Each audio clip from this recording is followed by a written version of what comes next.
দেখা পাইছে ঘৰুৱা অমিতা কি সুন্দৰকৈ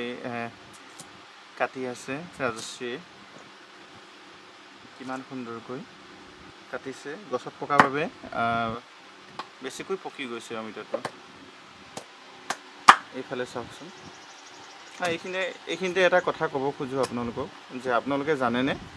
যে অমিতাৰ গুটি মতা আৰু মাইকী কেনেকৈ নিৰ্বাচন কৰা হয়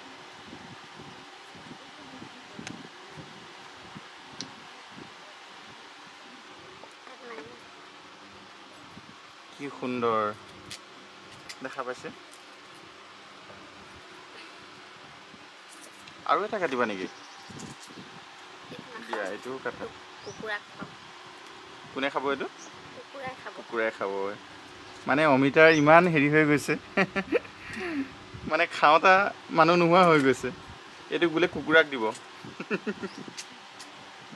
আচ্ছা তুমি কোৱাচোন এই গুটিখিনি কি মতা নে মাইকী মতা তুমি কেনেকৈ চিনি পালা মতা গুটি বুলি কৈ দিয়াচোন আমাৰ ভিউৱাৰ্ছক অলপ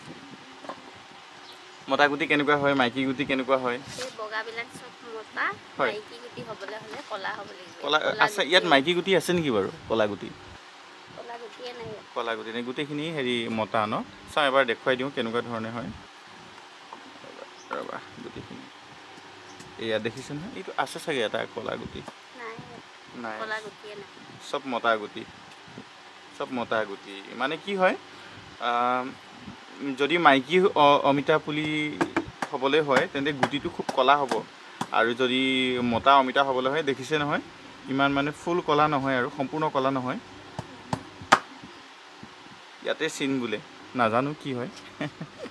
কৈছে আৰু থেংক ইউ